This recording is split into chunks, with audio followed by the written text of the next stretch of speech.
And it was a joke. I was a service tech and they're like, oh, Chase is going to take all day.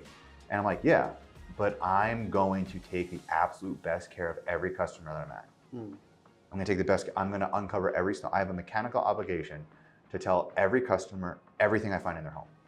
I firmly believe, and I have a strong opinion, that every manager needs to know why their team or team member shows up to work. They have to know it.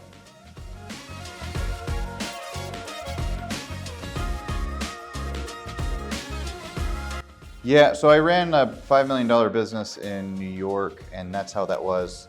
Like I was like the guy that was, so I did service tech. So I was service manager, sales, general manager, service tech. So I got everyone out in the morning. I ran a service call. I would then do commissioning. This was in New York City, like commissioning, protocol, all that kind of stuff for like some of the high-rise buildings that we were doing. And then that would end at 4. I would drive into like Westchester. I would run sales calls until like 8. I'd go into the office from like 9 to like 10. I'd get home, I'd eat dinner, and then I'd work on my laptop till 2. Yeah. And then I was back in the office at 6. So you know the grind? Oh yeah, yes, I did that for 7 years. Yeah. Okay. So I feel like that's like basically business owner 101 right there, like 10 jobs in one. Yeah, I was gonna take over that business, and then it just went in a different direction. It wasn't for me. So. Yeah. And how long have you been in HVAC? So, I mean, without like, based my whole life, my family owns a business in New York. So, I mean, I started when I was 10 years old. And so if you look at it that way, that's 25 years. But like without looking at breaks, this is my 17th year. Okay. So this is my 17th year. But then if you include like, high school, college, like all of that kind of stuff, it's like 19 years, like realistically 19 years. Because even in high school, we work full time in the trades. Did you ever imagine that you'd be running this big of a team? Like how many people is it? So we're 60 people now. 60. Did you think you'd be running a team this big? No, never thought about it like that. I don't really think about the size of the company. I think of the success of the individuals in the company. And if people are successful, then the company is typically successful for the most part. Like you have to keep track on that. Like you can build a very successful team and have a very poor business. So it's very easy to do that. So like you could pay a lot of people a lot of money and have a very successful team, and then the business make no money. So there is a fine line there. So we really flirt that fine line, and culture is a big important piece of that, where our people are very successful, our company is very successful. So we reinvest into the business, we reinvest into the team and apprenticeships and tools and trucks. And I mean, we're having trucks tinted today. We're bringing in new trucks into the fleet. We're investing into the team. Heck, we just took everyone to Six Flags, like the water park up here, for a company outing. So you can have both, but it's a very fine line that you have to play on. Does private equity care? No, they just want the numbers. They just want the number, but yeah, that's okay. There's enough room in there to like do some fun stuff. Let me say it this way: private equity as a whole, I don't believe cares. I'd say the whole. I'm saying like, do they hold you back from doing fun shit? No, well, let me say it like this: Service Champions doesn't, but I've been in the trades and industry long enough. I know leaders in other PEs, they do, they do, yeah. But I'd say from like what we get from our leadership down is like, if your numbers are performing, do whatever you want. If your numbers hit, take your team out, celebrate the team, and that's actually communicated down. And that's really impactful to me. The Hobaicas did the brothers, they did a really good job of ensuring like who they were going to partner with long-term, because like they knew they weren't going to stay a part of the business. Mike and Lou stayed apart for 2 years, 2.5 arguably. So actually 2.5 exactly. So they were 2.5 years, and then they parted ways at the beginning of this year. and knowing that like we can continue to maintain the culture and the heritage and the legacy that they had established for years on end, and we can continue to do that with the PE's backing. So was there like a little bit of like fear and apprehension around finally pulling the trigger on the pullout, knowing that there is a bit of softness? What were we calling it earlier in your office? Is like apprehension in the market, essentially. Yeah, like, consumers, not consumer confidence is down. So what's your question? Like, was there like scarcity of them getting out? Yeah, letting the brothers get out when there's fear. A little bit around the tightening of the market. No, but because that's been happening. So the market's been shrinking. It started at the beginning of 2023. Like, we watched it happen and we knew it was coming. Yeah. But the way that we addressed clients, the way that we drove our team, it was really interesting to see what happened in 2019 was like a build year. What happened in 2020, 21, like we really built the team to really ward off anything through COVID. Because like COVID happened and a bunch of businesses shrunk and people got wearied and people got worried. And we're like, no, let's actually take this opportunity. People are home. Let's spin the positive line on it. Okay, people are home. They're working from home. Like, they want their houses as comfortable as possible. We're already a multi-trade company. We can own people's homes. Like, you don't hire Hobaica services for your air conditioner. You don't hire them for your plumbing. You hire Hobaica to take care of your entire home. And every team member knows that, okay? Mm-hmm. So we were already multi-trade, so we could own homes. So we're like, perfect, we're good. Like, we're really set up well there. So we did that, 21, 22, 23 came along, and we already knew like the government money is gonna run out. People are gonna go back into the offices. Like, it's gonna shrink like this, and it did. And there were some coattails that companies rode out because there was all of this excess business that we all had. But we pretended like it didn't exist. So the tail end, mid Q3 through Q4, there was constant shrinkage of businesses in our space. So like, no one hit goals, I'd say August 2023 on. Like, no one's hit goals until now. We consistently did. We're sure we had like an off month here or there, but we consistently did because how we built it. And from a career point of view, 2023 was the most learning year I've ever had in all of the 19-ish years I've had in the trades, because I was able to see what we built and watch it organically execute itself. And it's just the security of our client base, and what we're doing with clients, and how we're serving our team, how we're serving our community and whatnot. Why do you think you hit those goals? Like, what do you think was the difference? Because we all work together at the same goal. We all work together. We don't have the HVAC team. We don't have the plumbing team. We don't have the electrical team. We don't have the office team. We're Hobaica Services. Like, we're the team, and we're gonna make it happen. And why did you feel like you grew so much in 2023? What was the thing that made you feel like you grew personally? I don't think I grew. I learned a lot. I learned a lot because I watched all of our work happen. Like, I watched all of like the 21, 22, all of the infrastructure that we put within the business. I watched that come to fruition, and that's really interesting to see from like a management perspective. And it was just like, we were different. Like, we were owning the home. We were taking the absolute best care of customers. So like, what I learned, I'd say one of the biggest learning experiences that I had in 2023 is watching customer service outweigh production.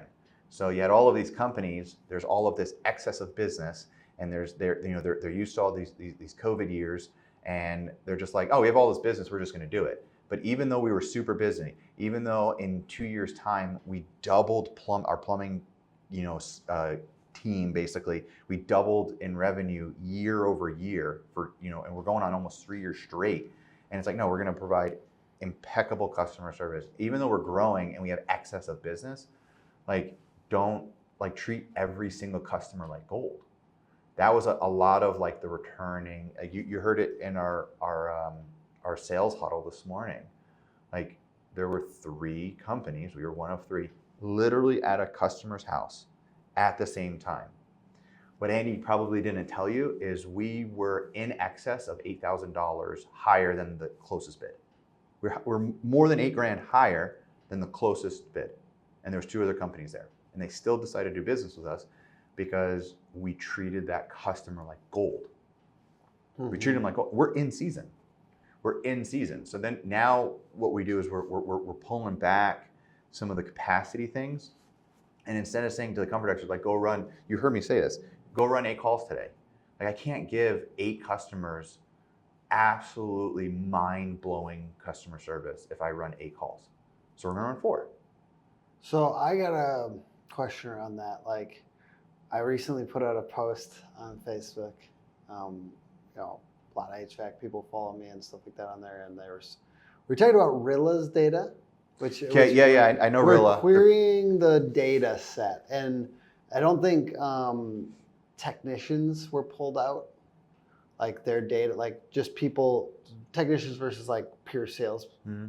And so there was like, my question was, he was saying longer in the home, the higher the close rate, the higher the average ticket. Oh yeah. The data says that apparently. Oh, it does, no, I know it says that. So, but then we were also saying, like, where is the point of diminishing returns? And there's something to be said. If you can sell it in 4 hours, don't sell it in 8. Like, that would be a waste. So, yeah. but the data like look like it keeps going. It stays high out into those really, really ridiculously long calls. Yeah. And I was just curious, like, can you school me a little bit on that? Like, where you, like, because you have probably a lot more experience than me, and I'm literally looking on the outside in. Yeah, so it's really funny that you say that. So, like, when I hired with Hobaica, I was fortunate enough to have enough of a resume that I was interviewing companies, they weren't interviewing me. Mm-hmm. So I had a really robust resume with a lot of like history in it and trade knowledge. So when I moved to Phoenix, Arizona, it was more the other way. And it's a really funny story how I even came into, the Hobaicas, because if I came in, they probably wouldn't have even been on my radar, but I met with all the big boys, I met with everybody. And so when I hired on, I had some management experience, everything. And, Lewis was kind of like, well, do you want to be a service manager? Do you want to be I was like, nope. Like, I want the keys to a truck. I want to be left alone. Like, just give me the keys to the truck. So I did that. And I did that for about 1.5 years. And like, the joke on me was that, like, I was going to take all day at a service call. And the reality is my call count was a fraction of all the other service techs here. It's a fraction of all the other service techs. But I led the company in commission. I led the company in service revenue. I led the company in tech turn leads. Like, my truck was gonna make money every single day, no matter what. Like, it was gonna make money no matter what. And so this data might not be as wrong as some people are trying to tell me. the data's not wrong. Yeah. The data's not wrong. Like, I would run 3 to 4 service calls a day, and I would crush in revenue compared to guys that would run twice as many calls. Yeah. And it was a joke. I was a service tech, and they're like, oh, Chase is gonna take all day. And I'm like, yeah, but I'm going to take the absolute best care of every customer that I'm at. I'm gonna take the best, I'm gonna uncover I have a mechanical obligation to tell every customer everything I find in their home. Mm-hmm. And if I don't tell a customer about something I find, I have failed that customer. But I'm gonna present it in a way that I'm educating you, and the moment you want to know how to correct it, you're gonna let me know, and that's when I'm gonna quote you. Mm-hmm. So that then when I became a field supervisor here, that's when I started implementing that we're not allowed to quote unless the customer is interested in the price. Mm-hmm. And we're just gonna take our time, and we're gonna be there for our customers until the customer says, you know what, I'm good. Thank you for answering all of my questions. Mm-hmm. And that's when you can leave. And so you wanted to interview them to make sure that you could have a little bit more control over your process, essentially, like when you first joined? No, that wasn't my process then. I wanted a home that I could like live out my career at. Mm-hmm. So why did you besides leaving you alone a little bit, what else was attractive to you about the company? Well, it's the same culture that I continue to carry into the business, and it's team member first. So like basically one thing that Lewis said to me is, this is a real story. So I interviewed here and probably like 8 or 10 other places, like all the big boys, and then like to a point where I just did phone interviews. When I moved, I put enough money away that I was like, I'm gonna take at least a month off, and then my house sold. So I'm like, I'm not gonna work for the rest of the year. And this was like September. It was like August, September, and I'm like, I'm just not gonna work for the rest of the year. I'm just gonna interview and just see how it goes and find someone. And so what I did is I whittled it down to 3 companies. And what I did is I scheduled second interviews with all 3 companies, even though I had already accepted positions at every single company I interviewed at. I just said yes to everybody. And then I said, all right, I'm going to reschedule interviews. So I came in here and I'm talking with Lou, and I find out through our conversation, not interview. I wanted to have conversations with him. I want to know who I was going to work for. And I want to know where my money was coming from, basically. Like, all right, is it coming from a good place? And then lo and behold, he was supposed to be at a Cardinals game with his oldest son. Like, I felt terrible. I was like, no. Like, that makes me feel terrible. Like, you should have told me and I would have gladly rescheduled this appointment. He goes, well, no. He goes, you are my number 1 employee. Like, you are my number 1 customer. Like, a Hobaica team member is the number 1 customer to me over any client that we might have. Clients are number 2. So that was something that was tremendously important to carry on with like the heritage, and that solidified my position on why I came to work here.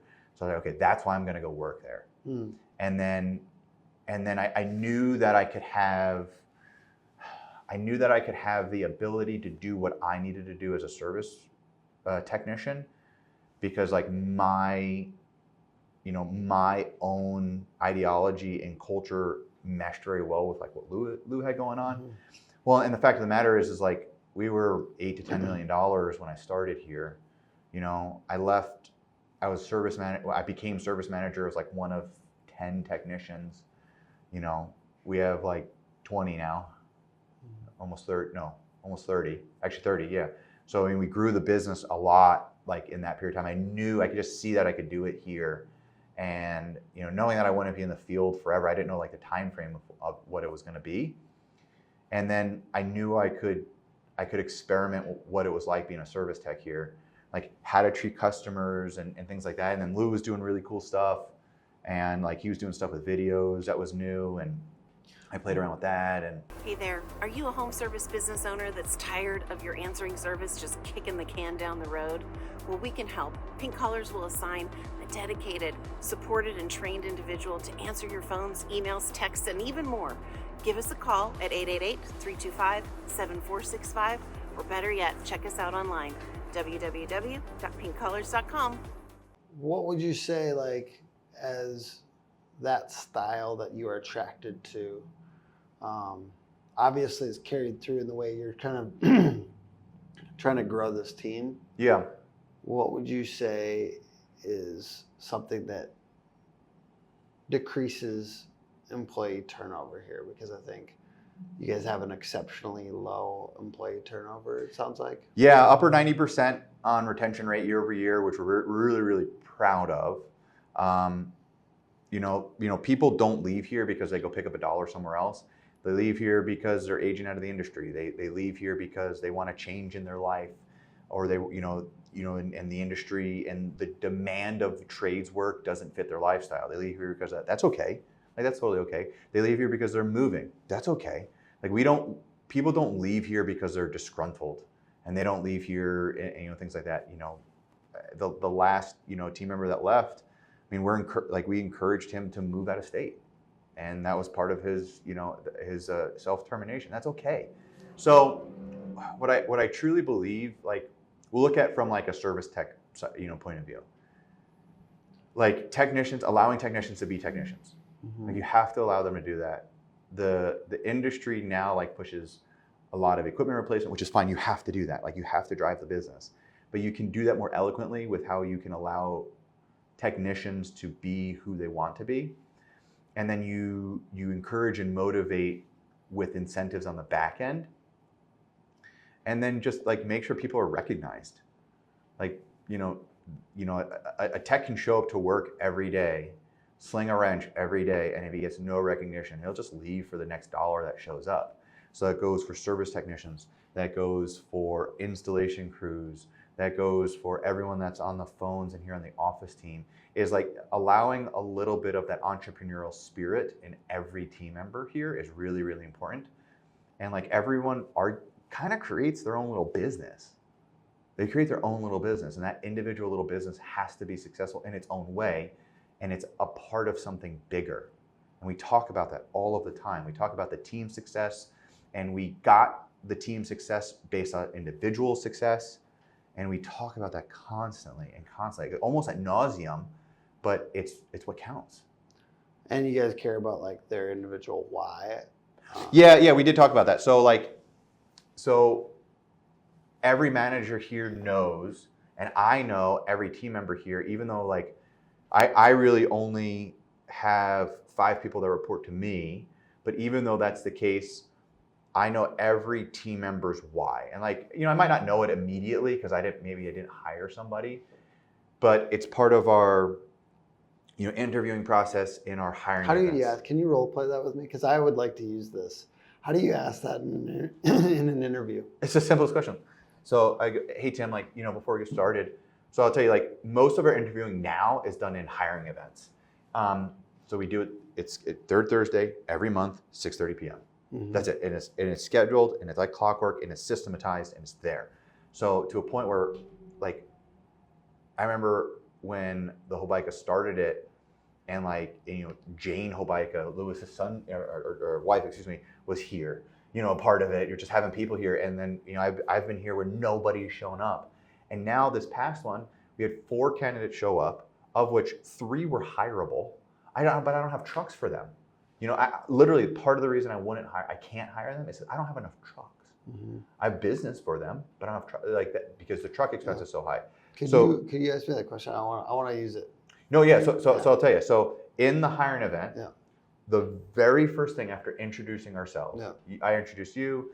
Hey, I'm Chase. What your name is? Tim. Tim, awesome, yes, Tim. Sir. Hey, before we get started, I need to know something about you. Yeah. Tell me about your why. Why do you put boots on every day? Why do you show up for work? What is your purpose in life? Yeah. And what's your why? What makes you tick? Well, 1, money. Money's great. Okay. And 2, but you need money for something. Yeah. Stop. I say, hey, but yeah, I get that, Tim. But you need money for something. What is that? Why? What does that money help? Well, I want to make the world a better place, and I want to like have an impact on people around me and help them enjoy their lives more. That's awesome. And what about, family? Are you waking up for your family every day? Absolutely. Are you making sure that they're having a good life? I have a 1.5-year-old daughter. So 1.5-year-old daughter. She's, basically like so many of the things I'm working on myself right now, I'm trying to work on for her. Tremendous. So you're supporting her. Is there, is her mom still in the around? Yeah. Married to her? Yep. Awesome. So you've got your wife, you've got your 1.5-year-old daughter, you've got a household that you're maintaining. Mm-hmm. So is it easy to say that that's your why? You're waking up every day to better their lives? Absolutely, yeah. And for myself too, to just be a better person. And then from there, that kind of leaches out into bettering, the world that surrounds you. Yes, absolutely. So that's your why. That's why you're going to wake up every day. Perfect. By the way, I needed to find my why anyway, so I appreciate it. It's hard to. Sometimes people ask that question. It's a massively hard question. How hard do I need to think about this? Because the amount of people that say my why is hard work, and I call them out. Like I'll call them out publicly. Yeah. And I'll say that's not your why. Like, and it can be money. So another thing, we don't hide behind money here. Yeah. A lot of guys in trades, like they hide behind money. Like if a manager finds out that team members are talking about pay, like they'll scold. Not here. Yeah. We're very open. Yeah. You're like, if you are a class level 2 HVAC service technician here at Hobaica Services, everybody knows within a $3 to $5 range per hour what your hourly rate is. Everybody knows. Yeah. But we have all that back end stuff. So everyone's going to talk about money, and that's great. Like we want you to be here for money, and we're very so we talk about that. So the why is like the family. It's a lot of it boils down to family. We've had a large. You guys put this up on the wall too. Well, yeah. So office team members have it around. So that's everyone that you saw is their 2024 goal sheet. Okay. And I was cruising around. I kind of had a light morning. As you heard it, we because we're into June, we're shortening up our meetings so that we can get our guys into the field so they can end their days a little earlier. But like our office team and our sales team has their 2024 goal sheets, which start with their why, published publicly by their desks. So, for example, that's incredible, by the way. I love that. So I literally, these are the things I like take from these office tours. I'm like, damn. So the install team, which is crazy to think about, we were able to have the install meetings here in this room. You see how small it is, just in the beginning of the year, and we do these meetings in the beginning of the year. Okay, just like the very beginning of the year, like in the month of January. We talk about the successes of the year before, and we talk about what we're going to do differently. And those lists are things that we're going to accomplish or do differently within the year of 2024. And it all starts with the why. So we did the HVAC install team. Like we took these sound deadening things off and we posted them all the way around the room. Like we don't do these privately. The service team, 26 guys were in that room. Okay, this took hours to do. But every team member had their picture up on the wall. They had last year's, a little picture of last year's right next to it, and they had a big blank sheet. Mm-hmm. Every single person started with their why. Mm. Then they went through things that they're going to do differently. And so the common denominator here is that everyone talks about family. We're big into our family. If something happens to the family, we're going to talk about it. We're going to support people in supporting their family. And a lot of it boils down to money too, and how they're able to support family and lifestyle and buy cool things. And we talk about that. We congratulate team members because they bought their first house. Like we make a big deal about that. When someone is confident enough that they can bring a human life into this world and they can have a child with a girlfriend, wife, fiance, whatever. Like we talk about that. Like you see our big culture board that's up by Tina's desk. I mean, Jared, our comfort expert's up there, and it's a picture of him with a picture of his daughter in front of 60 other people in that conference or in that training room. And we're just congratulating him on things like that. So that's huge. Like just being that you're championing people's why and their goals and stuff like that. That's huge it's huge just as a human being, but it also helps to decrease turnover, I'm guessing. Well, yeah, nobody wants to show up to work to make Hobaica money. They don't. Mm-hmm. No one wants to.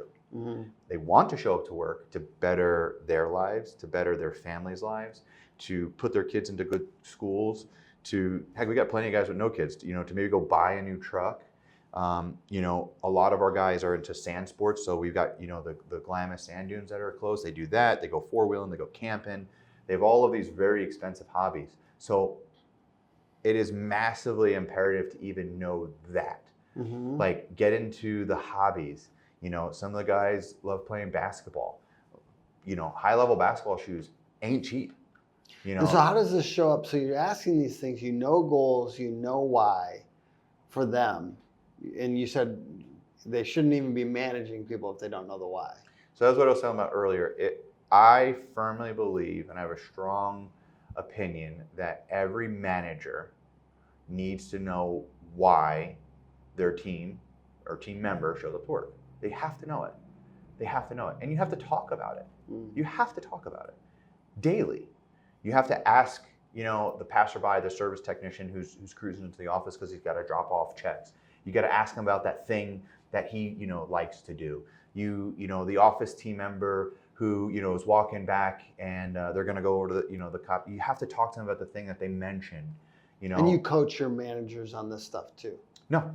Oh, they just know how to, do it. If I'm going to do it, they're going to do it. If they see me doing it. Very good. If I'm going to go to, Melissa, our CSR, and I'm going to ask her like, hey, did you ever sell those jet skis that, you talked about selling?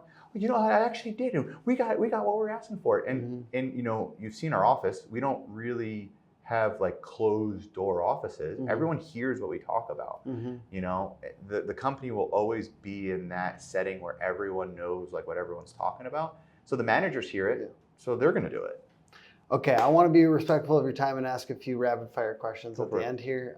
Thank you for being on, by the way. If you want to, what's your name for the camera? Oh, Chase Cottam.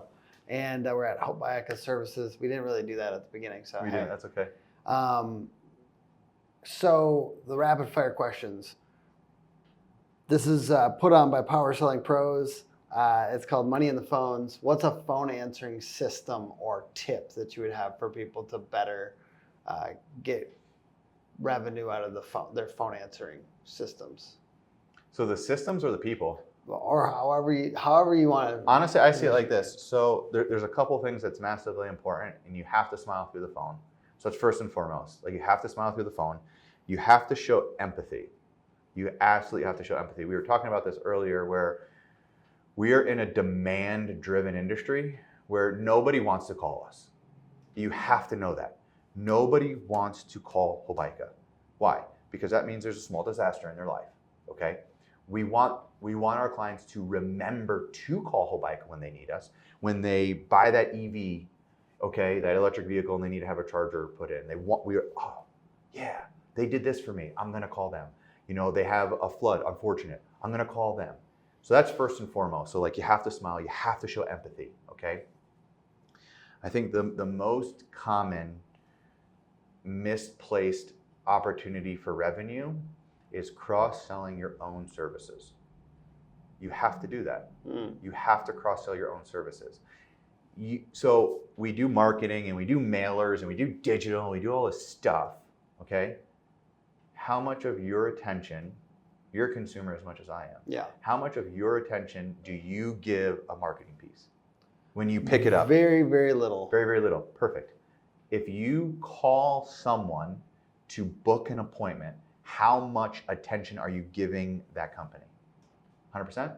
More. Yeah, exactly. Yeah. So in that moment of having your client's full attention, you have to market your brand.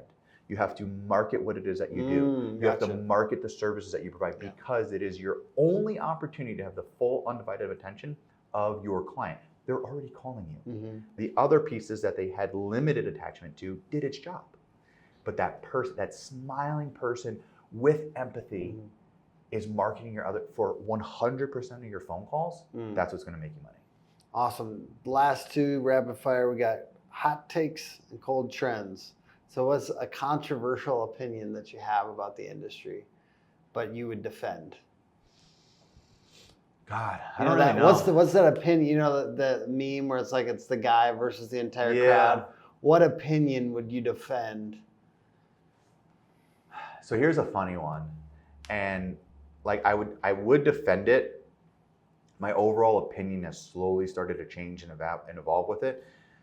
I do believe that multi-trade team members is imperative for the growth and scale of the business. Let's say there's somebody just talking smack on that one. Like, what would you respond to? Somebody that was like, absolutely not. I'm a specialist, and I'm going to be a specialist. Yeah, it's unique too, because like, you're from Minnesota. Yeah. You can't have that there.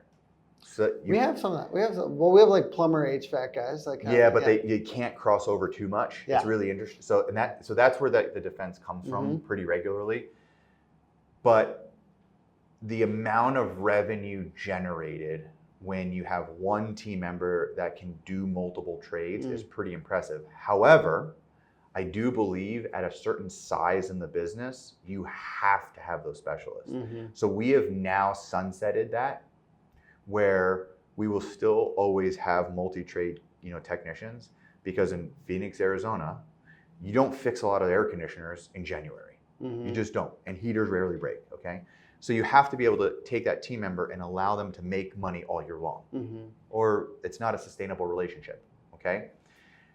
However, as we've grown plumbing and electrical, we have grown individualized specialists in those trades. We've allowed them the opportunity to become combi trade, okay, or multi-trade, and then allow them to grow in an avenue path. Like you saw, I brought up, gentleman's name was Scott.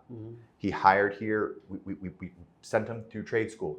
He became an expert in HVAC.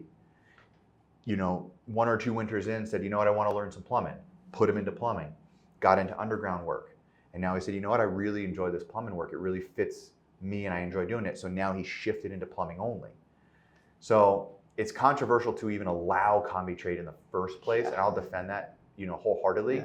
But on the flip side, now that we've grown the business to this size, I see the need of having those individualized departments.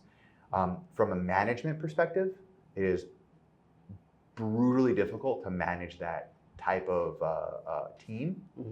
It's really difficult to do it, and we're figuring it out. The combi train part of the switching into a little bit more Both. specialist. Okay. Both. The dual possibility. Yeah, because as we grow our team, if I have a plumbing manager, and then I have a service manager, and then I have a guy that does both, like who does he report to? Yeah. It becomes a management disaster. So we're growing the team to allow for that here. So.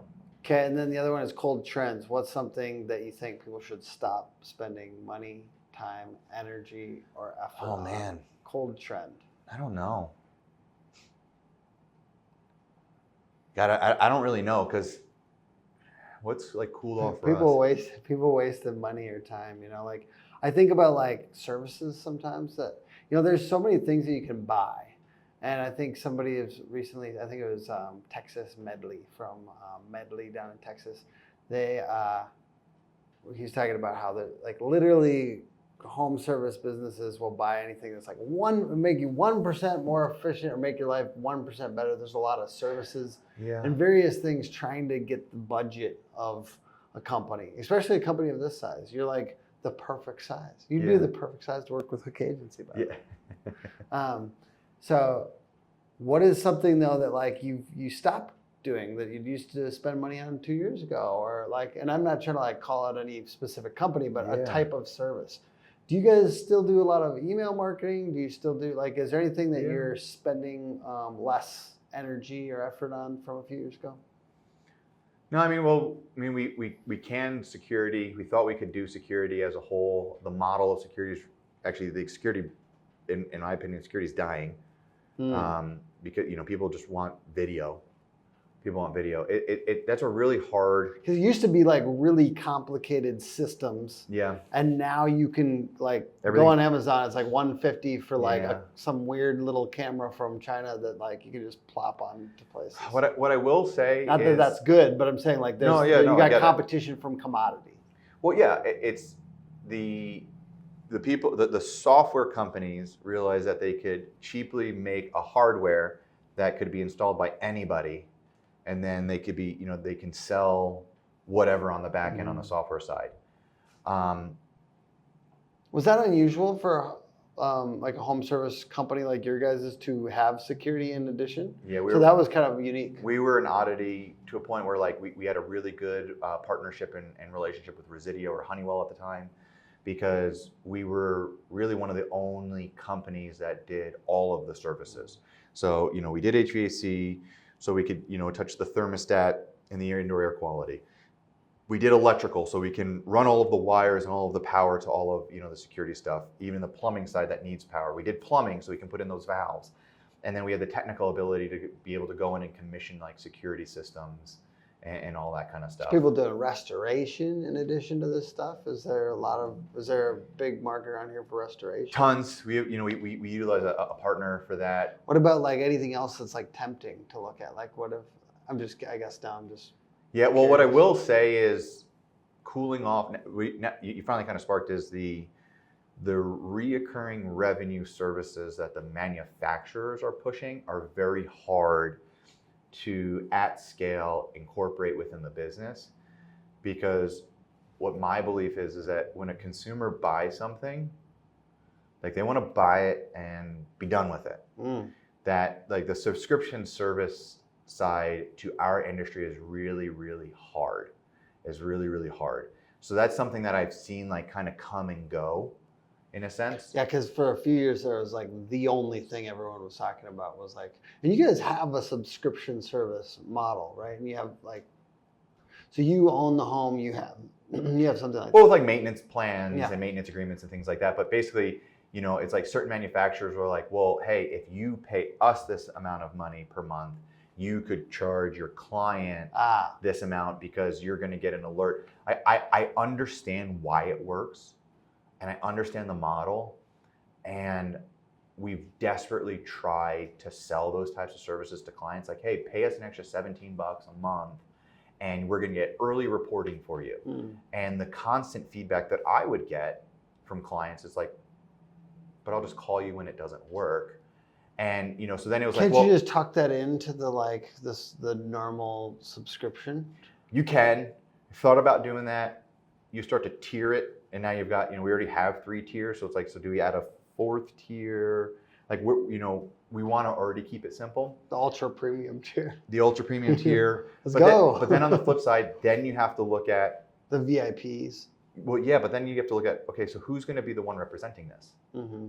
It's going to be service technicians. Yeah. It's going to be installers. It's going to be guys that already have so much on their plate. I, as a leader, the managers on this team as leaders already put so much on the plate for the customer service aspect to these like service guys, install guys. Like, now I'm going to add one more thing to it. So I believe that's past the point of diminishing returns, and you don't get a good, you don't get a lot of juice for those squeezes. It's very good. Well, thank you for being on. I really you're appreciate your welcome. time. What's your guys.com so people can check you guys out? Hobaica.com. Nice and simple. And if you want to see your name one more time, maybe they can connect with you on something. Yeah, Chase Cottam. I am on, Facebook, kind of. I'm not really a Do you have social media Instagram? guy. No, just a little bit of Facebook to kind of help promote our company and team here. But Awesome. yeah. Well, thank you guys for watching. Please like, comment, subscribe, all the things. Rate and review the podcast if you're listening on one of those platforms. And thank you. Bye.